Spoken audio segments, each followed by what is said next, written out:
Dalam nama Bapa dan Putra dan Roh Kudus. Amin. Sahabat yang terkasih dalam Tuhan kita Yesus Kristus,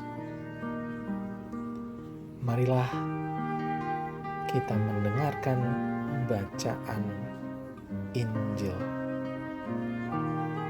Inilah Injil Yesus Kristus menurut Lukas. Dimuliakanlah Tuhan. Pada suatu ketika, selesai mengajar, Yesus diundang seorang Farisi untuk makan di rumahnya. Maka masuklah Yesus ke rumah itu, lalu duduk makan. Tetapi orang Farisi itu heran melihat Yesus tidak mencuci tangan sebelum makan. Lalu Tuhan berkata kepadanya, "Hai orang-orang Farisi, kamu membersihkan cawan dan pinggan bagian luar, tetapi bagian dalam dirimu penuh rampasan dan kejahatan. Hai orang-orang bodoh, bukankah yang menjadikan bagian luar, dialah juga yang menjadikan bagian dalam? Maka berikanlah isinya sebagai sedekah, dan semuanya akan menjadi bersih bagimu." Demikianlah Injil Tuhan. Terpujilah Kristus. Sahabat-sahabat Yesus, sejak kecil kita sudah diajar mencuci tangan sebelum makan supaya higienis.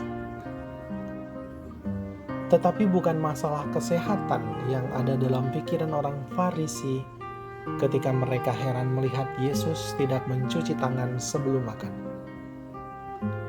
Yang ada dalam benak mereka adalah ritual cuci tangan yang dilewatkan oleh Yesus. Ritual itu sudah berlangsung lama dan dibuat oleh pendahulu mereka untuk melengkapi Taurat.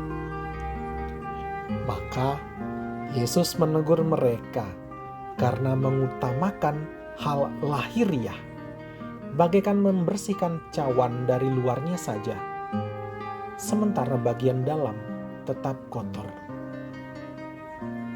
Berbeda dari orang Farisi, Yesus mengutamakan apa yang ada di dalam hati. Bagi orang Farisi, manusia dicucikan oleh perbuatan yang dilakukannya, sementara menurut Yesus, kesucian datang dari hati yang mewujud di dalam tindakan. Hukum Taurat memang berkaitan dengan perbuatan, tetapi tujuannya adalah mengajar bangsa Israel untuk menaatinya berdasarkan kasih kepada Allah dan kasih kepada manusia. Maka taat pada Taurat bukan semata-mata taat pada aturan, tetapi taat pada Allah. Perbuatan memang harus bersih, tetapi hati yang melahirkan perbuatan itu harus bersih juga. Dari luar, orang Farisi memang kelihatan baik, saleh dan terpuji. Tetapi Yesus membukakan isi hati mereka yang sebenarnya, yaitu penuh rampasan dan kejahatan. Bahaya mengutamakan perbuatan lebih daripada hati bisa juga terjadi pada kita. Keinginan untuk dipandang sebagai orang baik bisa saja membuat kita menjaga sikap sebaik mungkin di depan orang lain. Tetapi bagaimana bila tidak ada orang lain di sekitar kita? Adakah kita tetap bersikap baik karena keinginan mentaati Allah?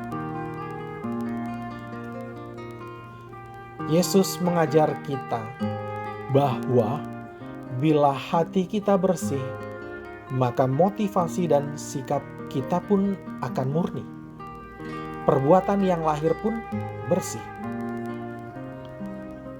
Jika kita hanya memperhatikan apa yang tampak dari luar, maka kesombongan akan muncul dari hati kita. Mari kita belajar dari Tuhan bahwa kekudusan darinya terbit dari dalam hati dan mewujud di dalam perbuatan. Semoga. Amin.